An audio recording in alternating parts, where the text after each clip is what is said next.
Reverend Don Lewis coming to you from beautiful Florida. And today our question comes to us from Draconum Blade. And Draconum Blade asks what advice I would have for someone who wants to become a tarot reader. And Draconum Blade goes on to say that he is interested in doing this, though he realizes it's not possible to do this as a full-time job, but he would like to know what I would recommend. And the first thing that I would say for anyone who wants to be either a tarot reader or any kind of psychic is that, generally speaking, it isn't really practical to think it's going to be your full-time job. Most people I've known who have done this as a profession were not doing it as their full-time job. They were doing it on the weekends or otherwise in their free time and had a day job, or in some cases had a spouse who had a day job. But it was not their primary source of income.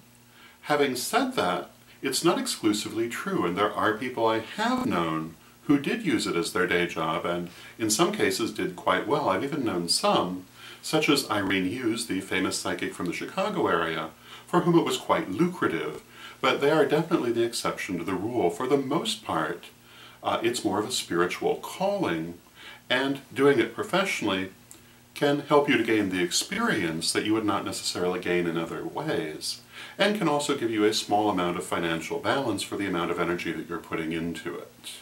So, what would be my advice for someone who wants to become a professional psychic? Well, my advice is to seek out a psychic fair circuit or a phone service that will put you in the position of doing a great many readings for perfect strangers under adverse conditions.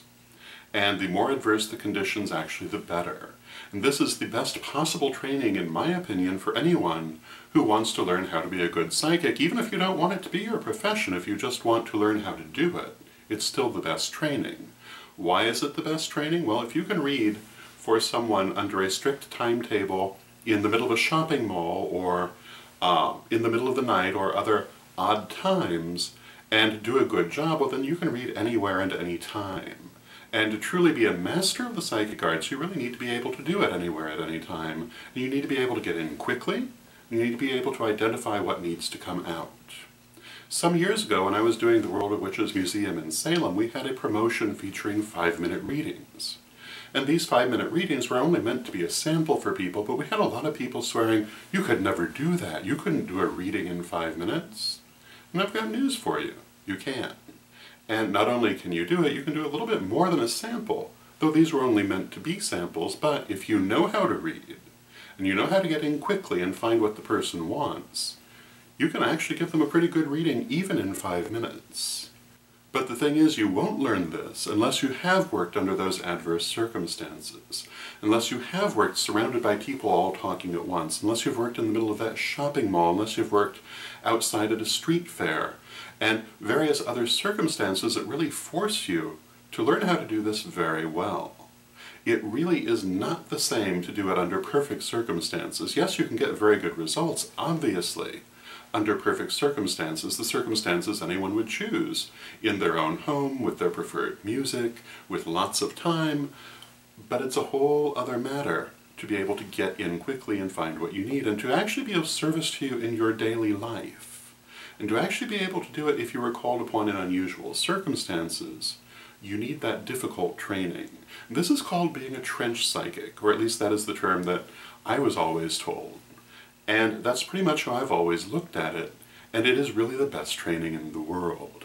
It's not easy, but once you have mastered it, everything else is. And I would say this is true of most things that you might want to learn. If you put yourself into that position where you have to do it under less than ideal circumstances, then when you have the option of ideal circumstances, everything's going to be much easier than it would otherwise have been. So in other words, by putting yourself into that position, you can learn how to do this under any circumstances, and that is really when you're good. So if you want to be a professional psychic, that would be what I would regard as my most important piece of advice. It isn't necessarily the only important thing to know, but it is the thing that I consider most important to really developing the skill. So I hope you find my opinion interesting, and until next time, may you blessed be.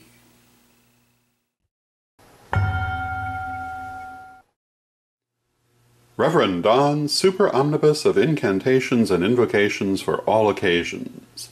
Marianne Kay and I created this massive compendium of magic and artwork for you to use in any way that you would like. There are literally hundreds of spells and hundreds of illustrations, which can be mixed and matched and used in many different ways. Check it out now at witchghoulstore.com.